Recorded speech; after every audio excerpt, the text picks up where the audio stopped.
Hello everybody, I hope you had a really nice Christmas break, and coming into 2020 I hope you've got some nice New Year's resolutions. This video is going to be a little bit like that. I suppose we're going to be looking at some New Year's resolutions that DICE need to implement in order to turn Battlefield 5 into a better game. Currently, Battlefield 5 is in trouble. The time to kill changes are a massively contentious change, and one that certainly wasn't required, and highlight the disconnect between the decision makers at DICE and their core community. The current trajectory cannot be easy reading for the people with access to the current player numbers, and if the Reddit, Twitter or YouTube fallout is anything to go by, BF5 must be bleeding players.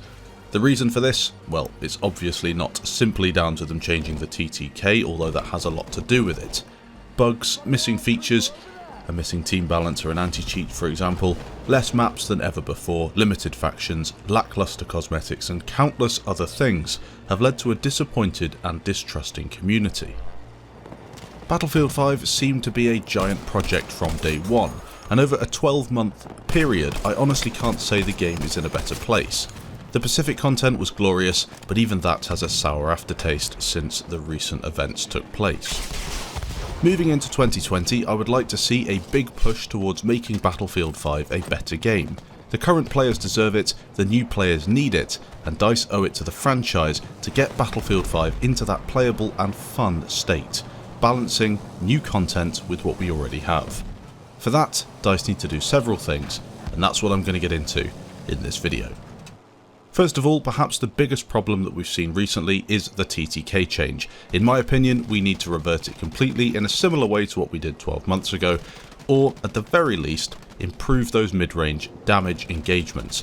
Right now I don't like it, and although a few people have adapted to those changes, most hate it.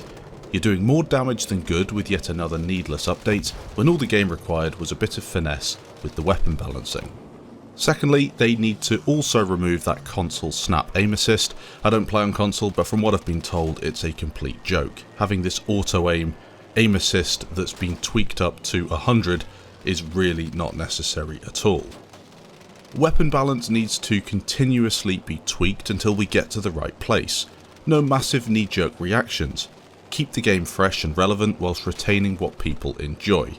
It's really not rocket science. We've seen it done very well in previous Battlefield games, and to be honest, they've got it wrong twice in the space of 12 months with Battlefield 5. Introduce a proper anti-cheat. Clearly harder than it sounds, and with RSP being so bare bones, we can't really kick cheaters out ourselves due to no private games ever being populated. That being said, it's no excuse for not having a proper anti-cheat in a massive AAA FPS game like Battlefield. We also need access to a team balancer, something we have enjoyed in almost every other Battlefield game to date. Once again, RSP being so poor means that we can't fill servers, and even if we could, we wouldn't be able to switch players from one side to the other. No team balancer for the most part means imbalanced games and a lot of poor experiences. Just finishing off on that community games point, the feature has unfortunately released in a bare bones state with barely any useful community aspects to it whatsoever. You can't even switch players, it's very difficult to do anything that isn't just a simple myth busting or community event. You can't host proper servers, you can't do anything really with these annoying and lackluster features. Game performance needs to be improved massively. I get stutters and you'll see some of them in the video. I've also included a couple of clips with the overlays on so you can see the sort of performance I'm getting with massive CPU spikes. I'm running Intelligent List Cleaner, I've got custom CFG files trying to get as much performance as I can out of the game, and it does run well until all of a sudden a massive freeze. The game runs poorly compared to older Battlefield titles, and that's the biggest problem. Battlefield 1 ran really well, BF4 was insanely good, and BF3 I go back and play that and it's absolutely perfect. Battlefield 5 is the worst out of all of them, and it's significantly worse for a lot of players. DICE need to build proper playlists that promote the best and most popular maps and modes in rotations, instead of forcing players to take part in annoying weekly challenges, whilst in reality RSP allows for no custom rotations at all. We also have maps and modes that are introduced to the game and then removed. You can't find what you want, Sure, there might be not enough players to really have every single mode constantly in the game, but you can have custom rotations with Frontlines, Grind, Fortress, all of these modes that DICE apparently think are so great. Why not all have them in the same rotation? Vehicle customization is coming soon. I'd rather DICE come out and just say we're not getting it, instead of keeping people's hopes up for well over a year. This is really sad. Vehicles are a massive part of Battlefield. They're 50% of it, to be honest. 50% infantry, 50% vehicles. That's what the most popular Battlefield games have always had, whether it's a transport vehicle or a massive bit of armour or an air vehicle. Surely customization on a larger scale than a few cosmetics per vehicle is important. Assignments need a game-wide overhaul, especially if we're keeping the 5.2 update. Personally, I think a few tweaks here and there would satisfy me, but many people have found them onerous, annoying, and poorly designed. I personally gave up with assignments since I get massive stutters anytime I use them. Grinding all game to get prone headshots is also really stupid. It's a bad playstyle to promote. For example, lying down all game is not good. Sure, you can do it from time to time, but being forced to lie down in a corner to get headshots in order to complete the task in one match is just stupid. It's annoying when you get 9 out of 10 headshots and then the game ends and that travels over to the next game, and it just really makes absolutely no sense. Whoever came up with these clearly doesn't play FPS games. Linked into assignments, we have unlocks. The current Battlefield 5 system is completely broken. What was so wrong with the BF3/BF4 setup? When I unlock a weapon, I should be able to immediately alter my loadout mid-game and add that new weapon or gadget. DICE need to fix the armory. How can you promote a game to have all these great cosmetics that DICE stated at the beginning of the game's life would be purchasable with company coin or available via a real money shortcut, and only showcase just a few of them? The entire system sucks. Whilst I'm on the topic of cosmetics as well, surely DICE can come up with some better skins, especially if they're demanding we pay nearly $10 a pop. The price is insulting, and for those that shelled out 80 quid or whatever it was on the deluxe edition, which in turn got them nothing, plus no sign of even an apology from DICE, who clearly ripped them off, goes against the notion of earning everything with company coin as well, if you played enough.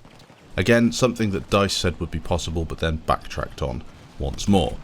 If you're going to charge the exorbitant rates for cosmetics, at least make them somewhat historically accurate as well, a bit more interesting, and give the players some choice. Right now we're stuck between a realistic World War II game and some wacky, futuristic cyberpunk game. I don't really care that you can dress up in a Christmas outfit, although it's not really fitting, but half the stuff in the game is stupid and the other half isn't really anything more than just gas masks and some very simple beige cosmetics. The big one, really, we need to have more maps, factions, vehicles, locations, weapons and gadgets. It's easy to say DICE need to do this because this is by far the largest, the most resources are required, and it's a massive task to bring what they've promised to a game, especially when the player numbers are dwindling. All of this though has been promised since release, and when comparing Battlefield 5 to previous Battlefield games, the map count is far lower. When it comes to weapons and vehicles, I'm personally not that bothered. Battlefield 4, which is my favourite game in the franchise, didn't really introduce any new vehicles bar the hover tank and a couple of things, but it also didn't need to because the gameplay was so deep and interesting. They got the release of the game right, although I know it was buggy, but in terms of the tanks on each side and the jets on each side, so they didn't really need to add to it as the game went on. DICE have almost created a culture with the modern Battlefield games, whereby the community demands regular updates, when in fact I think, aside from new factions and maps, which is essential in a World War II game, they aren't really the biggest thing we need. I'll take them, but I'd sooner see the game fixed first, and then visit new factions and locations like we did with the Pacific. Please stop creating new modes that no one needs or enjoys. Focus on existing modes, and please, focus on the modes that made Battlefield so popular in the first place. Conquest, Rush, Grand Operations, and then Domination, TDM and Frontlines. These are the modes people want, and if done correctly, they satisfy all of the needs across the community. You get slower paced, large scale sandbox experiences, close quarter action, massive meat grinders and objective based story modes. I really couldn't care less about Outpost, Fortress, the 5v5 modes, and to be honest even Firestorm, although we'll get onto that in a second. They are critically imbalanced on release and then get removed after a fortnight without too much love. Outpost of course did see some changes, but Grind for example, such a simple mode, but if all of that time was invested into Rush, a mode that we've seen almost for over a decade at the very top of the Battlefield franchise, maybe we could have a proper experience like we had in BF3. Firestorm needs support. Sure, it goes against what I just said, but it really is a crime that you have dedicated fans waiting for the support that they were promised, yet we don't even get an official statement saying you've stopped updates for the game. The roadmap still states Firestorm will be receiving updates. Where are they? Team switching, I mentioned this before, but it's something that is already in the game. If you use Origin on PC, you can switch from one side to the other via Origin if you have a friend on the other team, but that's about it. Why on earth DICE haven't implemented a team switch into the actual game itself is beyond me. Just have a simple set of rules whereby the game prevents switching towards the end of a match if the ticket difference is too high or if there aren't enough players. We had it in previous Battlefield games. Why is it not in this one? Bring back proper platoons with battle log features. I don't expect DICE to reintroduce battle log as the entire system did have major problems connected to IP addresses and it was very difficult to monitor, but the community aspect was superb. DICE need to recapture that community aspect if they want to see the same sort of engagement that we had in BF3 and BF4. Overall, I think the social media presence was far larger in Battlefield 1 and Battlefield 5 than those older Battlefield games, but that's just how times have changed. When it comes to me personally feeling involved in a game and a community, nothing has got close to Battlefield 4. Server stability is a weird one. Some people find perfect servers, others do not. I think the netcode improves in one patch and then goes down the toilet in the next one. I really don't know what's going on with this, but clearly something DICE need to investigate into 2020. Finally, for this list I've got vehicle spawning. Battlefield 3 and 4 once again had a better setup, or even, and wait a second, I'm about to praise Battlefield Hardline, but yes, Hardline did have a fairly decent spawn system. It essentially had a timer next to the vehicle so you knew when it would be spawning, meaning you could jump into battle if you knew that the vehicle was a minute away. Previous Battlefield games also limited the type of vehicle you could take, meaning the devs could better balance maps and modes. Right now on Battlefield 5 you can take any plane or tank, assuming the map has them, leading to massive imbalance. One team chooses to take all Ju-88s, whilst the other team chooses Blenheims. You'll see very little plane versus plane action, and therefore more infantry farming and a more frustrating experience. Instead, it should force players to pick a fighter, a medium plane and a bomber per team, so you have that balance in the air. You could also say the same for tanks. One team chooses 3 Valentines whilst the other goes for 3 AA guns. Well, you've got a problem and the British team will easily win the tank versus tank battles. It's not really a problem the game should be suffering with. Now for some controversial points that I think would help Battlefield 5 cement its place as a good Battlefield game. Firstly, DICE need to stop making promises they can't keep.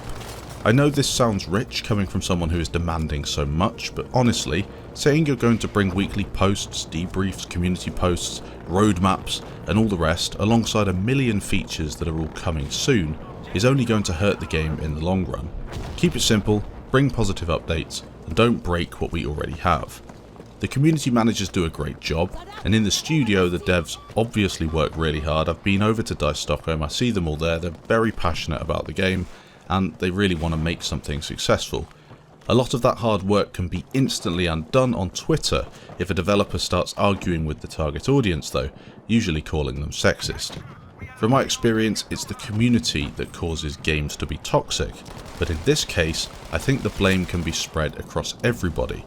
Calling the community uneducated wasn't a great start, that's for sure, and while some people in the Battlefield community, well, they're idiots, the majority of people really want Battlefield to succeed, and we want to work with DICE, criticising them with constructive criticism to improve BF5. And that's what I see in the comment sections of my videos, it's what I see on Twitter, it's what I see on Reddit. So if we can keep that positivity and try and improve BF5, I'm sure it will get to a better place. It is up to DICE to set the example though. Next up we have attrition, not something I like, and to be honest right now it's in a pretty bad place. It doesn't really achieve much, and in my opinion we should remove attrition entirely, a controversial point but that's why it's at the end of the video, and admit the entire thing was poorly designed and poorly implemented. That being said, it could still make a big impact on the game. Why not bring a dedicated hardcore option for custom servers, meaning those players that want an attrition style hardcore Battlefield shooter can choose it. Everyone else can enjoy Battlefield 3/4 core experience. Hardcore mode would have no spotting, no minimap, limited ammo, limited health, and maybe no third person in vehicles. Easy to implement as a game mode and would fit into the game quite nicely. You're not forcing everybody to play it, all the stuff is already in the game, just chuck it in as a separate mode in community servers. Of course, you have to then enable progression in community servers, something that you obviously should have done, but there we go. As I said before, vehicles do suck in Battlefield 5, plain gameplay is abysmal, dogfighting is horrible, and the only entertaining thing you can do is farm infantry and tanks. This leads to a frustrating meta, especially noticeable on the Pacific maps. Tanks are also quite rubbish and have been since release, but I can't really complain too much though, as DICE have clearly tried to alter some angles and improve tanking. They haven't done a great job of it from my point of view, but on that front they are clearly trying to make changes and have acknowledged that work is needed. Attrition for vehicles though does exactly the opposite of what people think it should do, and as I said before, I think attrition should go and we should go back to what we had in BF4 and Battlefield 1. Most people believe that limited ammo and health means tanks will die sooner and struggle to survive against a well-planned infantry attack, but that's not the case. Due to attrition, I get far more ammo than in BF4, and can quite happily camp on a hill using my 30 shells to spam a target all in a row before going back and resupplying. The same goes for health. In Battlefield 4 it was more balanced with that regen system, because you got punished for bad positioning and you couldn't just instantly click a button to regen health or sit next to a station. You had to be more careful with how you used your ammo. And in BF4 you couldn't take on 2 tanks with one set of shells, you had to wait for that regen, which balanced the tanks on each side. Many people do share my opinion that DICE have really dropped the ball with the latest update, and in fact I'd say that unless things change significantly in 2020, they're going to start damaging the integrity of the franchise.